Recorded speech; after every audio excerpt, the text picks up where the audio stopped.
Welcome to Textbook Engineering Problem, where we explore complex engineering problems and discuss different methods for solving them. In this video, I'll be breaking down a problem and discussing different ways to tackle it. However, keep in mind that there's no one correct path for some of these solutions, and I encourage you to share your own insights and thoughts in the comments. Together, we can learn and improve our problem-solving skills. So, sit back, grab a notebook, and let's dive into today's problem. Today we're working out of Elementary Principles of Chemical Processes, 3rd edition, and we're doing problem number 5.15. It says, a device has been designed to measure the flow of carbon dioxide evolved from a fermentation reactor. The reactor is sealed except for a tube that allows the generated carbon dioxide to bubble through a soap solution and into a vertical glass tube with an internal diameter of 1.2 centimeters. On leaving the soap solution, the gas forces thin soap films stretched across the tube to traverse the length of the tube. Ambient temperature and pressure are 27 degrees Celsius and 755 millimeters of mercury. It takes the films 7.4 seconds to traverse the 1.2 meter between 20. It takes the films 7.4 seconds to traverse the 1.2 meters between two calibration marks on the tube. Part 1, sketch the apparatus. Okay, this is my sketch here. I've got fermentation, certain amount of carbon dioxide is coming out, going into this soap solution, and then from the soap solution it starts bubbling out. And how the bubbles come out is they form like a thin layer of bubble, and then these little thin layer of bubbles kind of move upwards in this tube. And then there's two calibration marks right here. That's delta H, that's 1.2 meters, and then delta T is 7.4 seconds. Okay, so then these are the ambient conditions.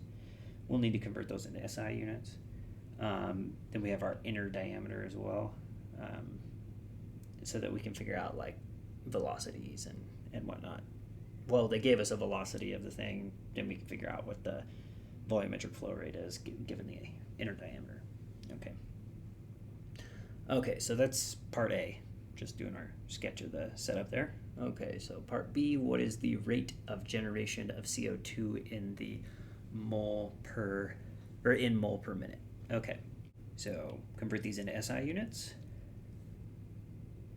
Then we say, okay, we want to know what the volumetric flow rate is. Well, in order to know what the volumetric flow rate is, we say, okay, what's the change in volume over the change in time?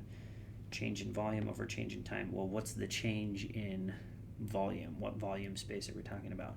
Well, we're talking about how much volume is between these marks, right? So how fast is that front, this bubble mark, how fast is that moving up the tube? Okay, well, the cross-sectional area is constant. The tube right here is a constant diameter all the way up, so we can just pull that out of what the volume is. So we just pull that out and we're just left with the delta H in there. Well, we know what delta H and delta T are, right? So we just plug that in. We also need to know what cross-sectional area is. They gave us the inner diameter. Okay, so we just say pi r squared, so that's the diameter divided by 2. Okay, and you get the cross-sectional area. Okay, so now we've got our volumetric flow rate, which is cross-sectional area times these two components. That's good. Then we use our ideal gas law. We know this, and the temperature, so we can solve for the mole flow rate. Okay, so we've got our molar flow rate equals these components. We've already converted those into SI units, so that's what our molar flow rate is. We're getting really close. They asked us, what is the molar flow rate in minutes, not seconds, right? So we just need to convert this into minutes. I said, because I didn't really want to rewrite the number, I just said it equals this X looking thing. Okay, so then we convert seconds into minutes. Okay, so that is the molar flow rate. All right. Thank you for watching. I hope you found this video helpful in your problem-solving journey. Remember Remember, there are other routes you can take to arrive at the same correct answer, and I encourage you to leave a comment with any additional insights or questions you may have. Also, if you have any specific engineering problems you would like me to cover, please let me know in the comments. Your feedback is valuable, and I look forward to continuing the conversation with you.